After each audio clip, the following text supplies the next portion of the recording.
Assalamualaikum warahmatullahi wabarakatuh. IPB Podcast kembali lagi bersama saya Haikal Saputra. Dan kali ini kita sudah di tengah-tengah kita sudah hadir ada Cindy Nur Oktaviani. Halo Cindy. Halo Kak Hai, halo teman-teman semua. Gimana nih kabarnya Cindy nih? Alhamdulillah sangat luar biasa ya. Bener ya Cindy ya? Betul. Bukan Cindy ya? Bukan Cindy. Oke, tapi Cindy boleh dong mungkin bisa perkenalan diri dulu. Cindy itu dari mana sih, program studi apa? Silahkan. Oke, baik. Halo teman-teman semua, perkenalkan nama aku Cindy Nur Oktaviani.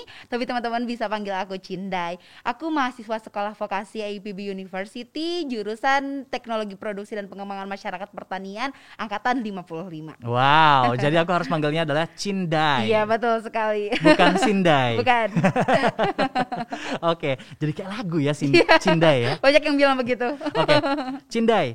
Mungkin teman-teman sudah banyak tahu nih ya tentang Cindai, kan adalah salah satu penggagas juga dari satu komunitas yang cukup terkenal di IPB. Nah, ya, mungkin teman-teman sudah kenal juga tentang yang namanya Barudak Tatanen. Betul. Boleh dong dikasih informasi sebenarnya ini komunitas apa sih Cindai? Oke, jadi sebelumnya Kak Hai, aku akan menjelaskan dulu ya sedikit tentang Barudak Tatanen itu apa, karena mungkin kalau yang bukan orang Sunda nggak tahu tuh arti dari Barudak Tatanen gitu.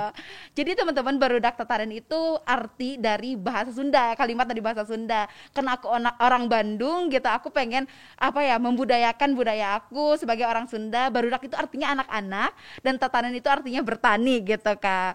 Nah, aku merintis komunitas ini waktu itu semester 2 naik ke semester 3. Waktu itu aku umurnya masih 18 tahun Kak. Wow, muda banget, sudah berani, sudah punya ide untuk menggagas komunitas ini gitu ya. Iya. Dulu aku nggak kebayang gitu komunitasnya akan sebesar ini, karena aku dulu iseng, dan namanya itu bukan Barudak Tatanen, tapi sekolah untuk anak-anak petani. Panjang ya. Iya, dulu kayak gitu, karena aku dulu nggak kepikiran bakal jadi kayak gini gitu.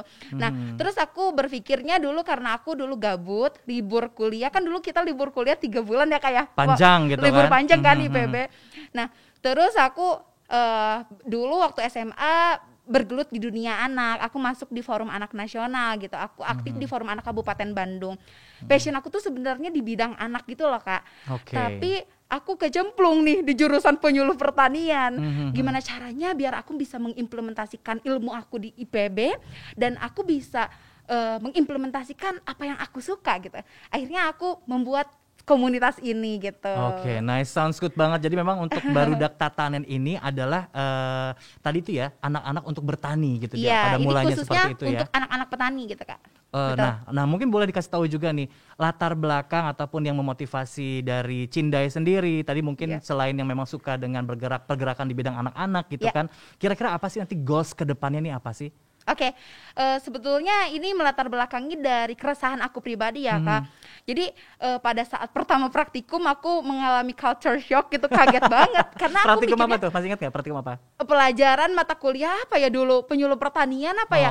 Pokoknya waktu hari pertama kuliah tuh aku mikirnya ya udahlah jurusan penyuluh pertanian, nyuruh-nyuruh petani, kita ngapalin materi kayak gitu. Ternyata kita harus pakai sepatu boot, terus harus pakai harus pakai baju lahan, terus turun ke lahan gitu.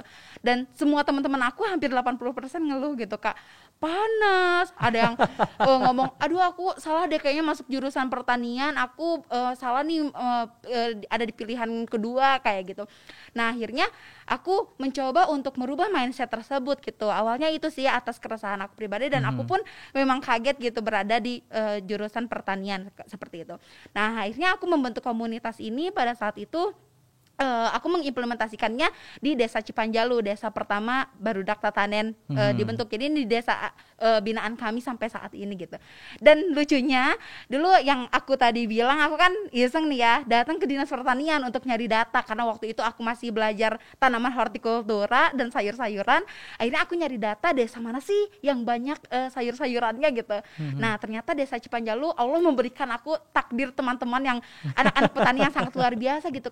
Sampai saat ini mereka mau berkontribusi dan mau aku ajak kolaborasi untuk dijadikan desa binaan seperti itu. Itu sih yang menjadi semangat dan motivasi aku untuk membuat komunitas Barudak Tatanen sampai ada di titik ini seperti itu. Oke, berarti memang sangat menarik sekali nih ya dari motivasi ataupun latar belakang kenapa si Cindai ini untuk membuat komunitas ini. Betul. Tapi pengen tahu juga dong kira-kira apa sih aktivitas yang dilakukan oleh teman-teman ataupun dari anak-anak petani ini, dan juga goalsnya tadi belum dijawab nih. Oh iya, kira-kira oke. akhirnya nih apa nih, goals akhirnya seperti apa? Oke, jawab dari goalsnya dulu ya. Sebetulnya goals dari Barudak Tatanan ini kita ingin menciptakan regenerasi petani gitu. Oke. Karena aku ngelihat dari sekarang ya di pandemi ini faktor ekonomi menurun, pendidikan menurun, bahkan kesehatan pun sekarang memang sangat menurun sekali ya Kak. Nah, tapi sektor pertanian ini meningkat gitu. Tetap hidup gitu ya. Betul. Kita yang sakit pasti butuh makanan yang bergizi, pertanian dan pangan itu sangat dibutuhkan gitu ya Kak. Oleh karenanya, tapi di sini kayak sedikit banget nih pemuda yang mau terjun ke dunia pertanian karena memang mereka tergiring industrialisasi gitu ya Kak, mereka kayak gengsi gitu masuk di dunia pertanian. Oleh karenanya memang goals kita itu mewujudkan regenerasi petani yang mana sesuai dengan visi misi IPB University bahwasannya kita menciptakan orang-orang techno-sociopreneurship gitu ya kayak. Jadi kita menciptakan bukan hanya petani yang turun langsung ke lapangan, tapi kita bikin petani milenial gitu, petani 4.0 seperti itu gitu. Yang dia mengenal digitalisasi, dia mengenal bahwasannya petani itu bukan hanya kotor-kotoran aja, tapi dengan kita menjual hasil pertanian itu pun adalah salah satu dari berbisnis di dunia pertanian seperti itu. Berarti memang banyak sekali aktivitas ataupun kegiatan-kegiatan yang dilakukan oleh teman-teman dari Barudak Tatanen ini sendiri gitu ya. Iya, jadi goalsnya itu mengarah ke regenerasi petani, mewujudkan regenerasi petani seperti itu. Betul, dan juga kalau saya lihat dari paparan Cindai ini adalah salah satunya adalah tujuannya untuk menanamkan pola pikir yang baru terhadap sekali. dunia pertanian gitu betul ya. Sekali. Wah, ini menarik sekali nih. Nah, pertanyaan selanjutnya nih, kan ini kalau kita lihat dari usaha Cindai ya dalam merintis komunitas ini tentunya nggak akan mudah gitu kan. Betul. Nah, apalagi Cinda sambil kuliah dan kesibukan lainnya gitu. Saya pengen tahu nih, ada nggak sih atau apa sih peranan dari IPB University dalam mendukung program Cindai ataupun kegiatan Cindai selama ini? Sangat luar biasa sekali. IPB ini adalah supporting system terbesar untuk bagi saya khususnya gitu. Di sini kita saling berkolaborasi satu sama lain, terutama dari Ditma WPK, terus program-program inovasi yang lainnya, BLST, STTP, semua berkolaborasi satu sama lain untuk sama-sama mewujudkan visi misi kita bersama seperti itu. Karena di sini saya memiliki prinsip bahwasannya kita ini bukan bersaing tapi berkolaborasi, sama-sama mewujudkan mimpi yang sama seperti itu. Di sini Barudak Tatanen berkolaborasi dengan program dari CDA yaitu program Agro-Sociopreneur. Di sini produk-produk dari Barudak Tatanen dibantu diperjualbelikan, disimpan di BLST seperti itu, dan banyak sekali peran IPB University yang mendukung sekali program ini karena memang ini sesuai dengan visi misi IPB yaitu Agro-Sociopreneur ya Kak, dan Barudak Tatanen ini emang berbasis Agro-Sociopreneurship gitu. Di sini kita fokusnya untuk menjual produk hasil dari anak-anak petani gitu. Jadi Barudak Tatanen ini punya 3 program Kak. Nah, program yang pertama yaitu program Sawarna, program yang kedua yaitu program Sarasa, dan program yang ketiga yaitu program Karya Kita. Nah, program Sarasa ini kita lebih fokus untuk membantu anak-anak petani membuat kelembagaan karena di sini kita melihat keresahan bahwasannya anak-anak petani ini kurang terdata gitu Kak. Karena biasanya pemerintah itu fokusnya kepada KWT-nya, fokus kepada kelompok gepoktannya gitu, tidak fokus kepada kelompok anak-anak petaninya gitu. Nah, di sini kita membantu untuk membuat kelembagaannya, membantu untuk anak-anak membuat SK tani, mensimultankan di webnya Kementan sehingga mereka dapat terfasilitasi seperti itu Kak. Mereka dapat terdata gitu. Yang kedua yaitu program Sawarna. Program Sawarna ini kita fokus ke pendidikan anak-anak petaninya. Pendidikannya apa nih Cindai? Pendidikannya lebih ke kita melatih skill anak-anak petani karena harus dikembangkan gitu ya. Betul. Karena mereka pasti praktiknya lebih bisa mereka dibandingkan saya gitu, karena mereka melihat dari kecil kan. Kalau Cindai pribadi ngelihatnya mulai dari kuliah gitu ya, mereka pasti lebih pintar, tapi mereka butuh skill, butuh ilmu yang lebih dari kita sebagai mahasiswa, kita sebagai fasilitatornya seperti itu. Kita melihat dari potensi desanya gitu. Jadi di setiap desa ini kita melihat berbeda-beda treatmentnya gitu Kak. Dan yang terakhir kita Karya Kita ini program utamanya dari Barudak Tatanen, hasil dari kedua program tersebut gitu. Nah, Karya Kita ini adalah olahan hasil pertanian dari anak-anak petani. Kita fokus di hilirnya gitu, yang mana anak-anak petani ini melihat bahwasannya kita kentang itu nggak usah dijual kentangnya aja loh, tapi bisa diolah dan mendapatkan value yang lebih bernilai gitu, lebih ada nilai tambahnya gitu. Makanya ini hasil produk olahan pertanian bisa dikolaborasikan dengan inovasi-inovasi yang ada di IPB University ini. Oke, wow, ini menarik sekali ya. Jadi memang dari komunitas ini Betul. bisa kita bayangkan tidak hanya secara skill kita latih, Betul. tetapi juga diberikan pelatihan untuk penguatan kelembagaannya, Betul. sampai dengan ada pelatihan atau juga pengolahan dari produk tadi supaya dapat nilai tambah gitu betul, ya. Betul. Wow, keren banget nih Cindy. Berarti artinya memang dari IPB University ini dari semua stakeholdernya sangat mendukung ya. Sangat sekali mendukung. Wow, luar biasa. Nah, saya juga ini pernah dapat informasi ya dari sumber yang terpercaya tentunya bahwa Cindai ini pernah mengirim surat kepada Mas Menteri. Wah. Bener nggak ini? Bener nggak? Betul sekali, itu saya kaget banget Kak di notis sama Mas Menteri. Oke, tapi mungkin boleh dong di-share ke teman-teman gitu ya, ke IPB Podcast ini gitu ya. Itu apa isinya dan kenapa kamu kok berani-beraninya gitu kirim surat ke Mas Menteri gitu ya? Gini Kak, sebetulnya ini cerita lucu sih Kak. Jadi waktu itu aku ikutan program kampus mengajar. Program kampus mengajar ini sebetulnya buat anak-anak sarjana Kak. Aku anak diploma nih yang berani-beraninya itu ikut program ini gitu. Tapi keterima saya Kak, dan aku beneran terdaftar di program itu. Jadi kalau misalnya anaknya terdaftar itu ada di webnya gitu lah Kak. Jadi ini program kampus mengajar angkatan pertama seperti itu. Secara sah gitu ya ada ya? Sah, bener sah gitu. Aku kira kayak ya udahlah aku ikut-ikutan aja. Ternyata enggak, emang sah terdaftar gitu ya. Nah, udah kayak gitu aku ikut aja. Jadi di sini kita memilih daerah atau memilih desa 3T yang dekat dengan tempat tinggal seperti itu. Saya waktu itu memilih desa Ciberem di Kertasari Kabupaten Bandung. Kebetulan di sana 100% petani.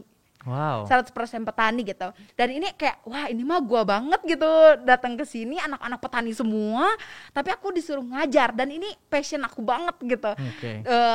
Cinta dengan anak-anak dan semua pekerjaan orang tuanya petani kayak gitu. Nah di sini aku bukan hanya ngajar Kak waktu itu, tapi aku mengajarkan juga games edukasi pertanian untuk anak-anak petani. Jadi waktu itu kebetulan aku punya kartu edukasi pertanian Barudak Tetanen. Aku main game sama anak-anak petani dan aku membuat sebuah video perjalanan bahwasannya di sini itu adalah tempat yang potensi pertaniannya sangat luar biasa. Aku bilang ke Mas Menteri bahwasannya aku sangat bersyukur gitu berada di program ini karena aku adalah salah satu dari 15.000 mahasiswa yang merdeka, aku bilang kayak yang gitu. Yang terpilih gitu ya. Karena aku ngerasa aku merdeka banget Kak di sana. Aku di jurusan penyuluh pertanian tapi aku bisa ngajar di SD gitu. Aku bisa mengimplementasikan passion aku yang lain selain di dunia pertanian, dan aku bisa mengimplementasikan ilmu-ilmu aku yang lain, dan aku bisa bertemu dengan seluruh teman-teman dari berbagai universitas gitu Kak, dan mereka juga dari berbagai macam jurusan gitu, dan itu aku sangat luar biasa. Aku merasa sangat beruntung sekali 3 bulan ada di sana gitu. Kayak ngerasa aku dulu pernah punya cita-cita aku pengen KKN karena diploma itu nggak ada KKN Kak. Betul. Nah, KKN hanya untuk program sarjana. Nah jadi aku ngerasa sangat bersyukur sekali aku membuat video. Ternyata Bapak melihat, Mas Menteri melihat gitu. Akhirnya aku dinotis dan di komen positif gitu. Aku viral lah dalam waktu 1 hari. Waktu itu videonya sempat viral juga. Berarti itu video ataupun surat itu tadi itu dalam bentuknya. Jadi sebetulnya bukan surat yang tulisan gitu Kak. Jadi aku emang judulnya surat untuk Mas Menteri, tapi aku membuat video dokumenter. Dalam bentuk video gitu ya. Iya. Oh, I see. Berarti mungkin kalau saya boleh tarik kesimpulan, intinya adalah ucapan terima kasih. Betul. Dan aku mengucapkan terima kasih bahwasannya aku adalah mahasiswa yang merdeka gitu. Kemudian direspon apa, dinotis apa sama Mas Menteri? Terima kasih Cindy atas videonya, sangat luar biasa. Dimension gitu, panjang banget. Terus ya bener-bener kan aku bangun tidur lah, Nadiem Makarim, pas aku lihat wah centang biru. Beneran itu bukan akun bohongan bukan gitu. Fake account ya. Iya, aku kira kan kayak bener, wah ini centang biru. Kaget banget, kayak mimpi apa gitu. Sebegitu senangnya ya di notis ya. Oke. Tapi lebih senang lagi ketika kamu bisa bebas merdeka itu tadi ya. Betul. Oke, wow, menarik sekali teman-teman. Itulah kadang-kadang ya, kalau Haikal gitu ya, kadang-kadang ketika kita berusaha untuk memberikan manfaat untuk orang lain gitu ya, pasti kemudahan, keberkahan itu datang ke kita. Betul sekali. Dan teman-teman IPB Podcast semuanya, Cindai ini adalah salah satu mapres IPB. Betul. Ya kan, dari program sekolah vokasi. Betul. Nah, boleh dong Cindai, ini gimana nih? Sejauh ini persiapan udah sampai kapan? Oke, jadi ini tinggal 1 bulan lagi ya Kak. Tinggal 1 bulan lagi ya? Iya, sampai bulan September gitu. Dan sangat luar biasa sih, ini perjalanan yang cukup panjang, butuh waktu dari mahasiswa baru nih. Aku udah bercita-cita ingin jadi mahasiswa berprestasi. Karena pada saat itu aku memiliki mimpi bahwasannya aku akan membuktikan gitu.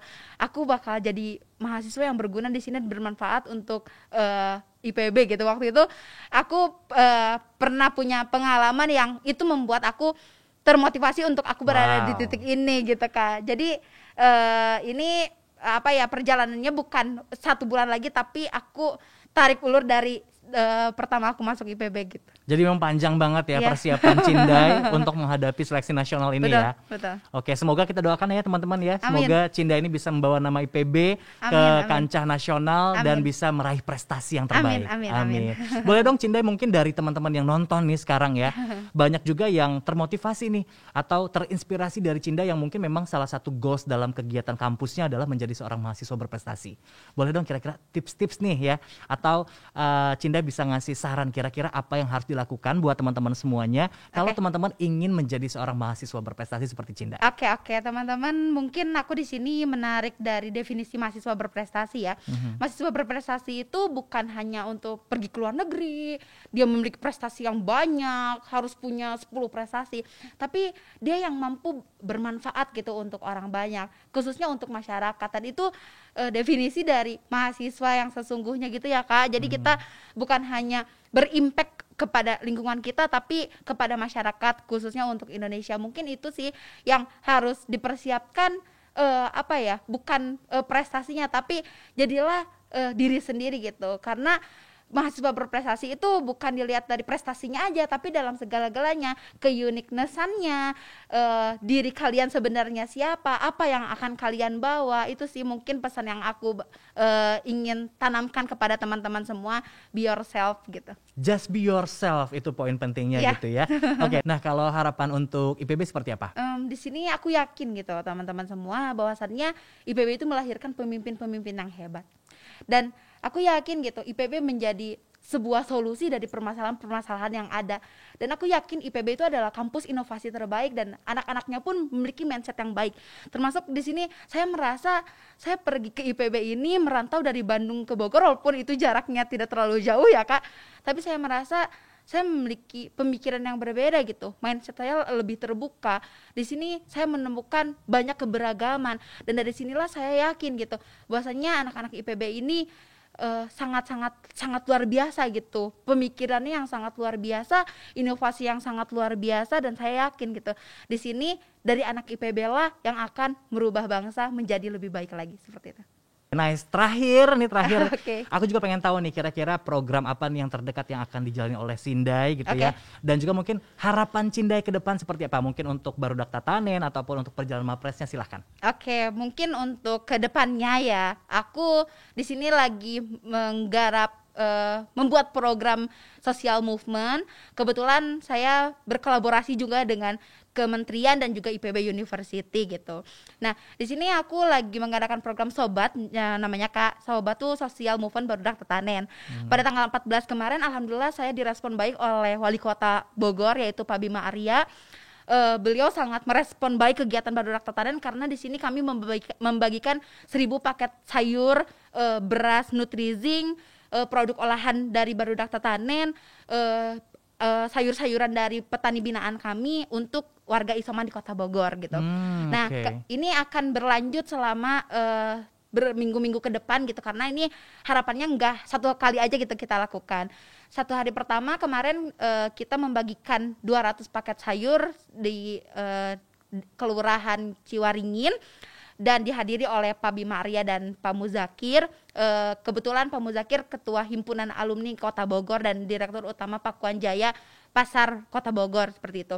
Dan insya Allah untuk minggu depan saya mengundang Pak Menteri, Pak Syahrul Yassin Limpo, Menteri Pertanian. Dan juga Pak Rektor kita tercinta untuk turun langsung ke lapangan untuk membagikan paket sayur yang dari Uri Agro. Kebetulan Uri Agro ini binaan dari Ditmawa PK juga. Harapannya selain kita bermanfaat gitu ya, kita juga mengenalkan inovasi-inovasi apa sih yang dimiliki oleh IPB University. Harapannya oh ini loh produk anak-anak petani yang sangat luar biasa, dari COVID-19 mereka punya produk olahan lokal loh gitu. Dari COVID-19 ini bukan alasan untuk kita tidak berkarya, COVID-19 ini menggerakkan hati kita untuk berada di masyarakat, seperti itu. Jadi itu sih, dan yang value yang ingin diterapkan juga, saya ingin mensejahterakan para petani binaan Barudak Tatanen khususnya gitu, mereka yang tersendat gitu. Jadi kita membeli, memborong semuanya dan kita bagikan kepada masyarakat yang membutuhkan, khususnya saudara-saudara kita yang sedang isoman. Itu sih program yang sedang dilakukan di bulan-bulan ini, seperti itu. Oke, nice ya, luar biasa sekali. Terima kasih banyak Cindai, sudah sangat menginspirasi sekali dalam kita berbincang-bincang pada kesempatan kali ini ya. Thank you banget, kita doakan bersama pokoknya semoga kegiatan dari Barudak Tatanen bisa lancar. Amin, kemudian amin, juga nanti amin. Cinda bisa mengharumkan nama IPB dalam Amin. kancah Mapres nasional Amin, ya. amin, Allahumma amin. Oke ya, sehat selalu Cindai, terima kasih banyak, dan saya Haikal Saputra pamit. Assalamualaikum warahmatullahi wabarakatuh dan sampai jumpa.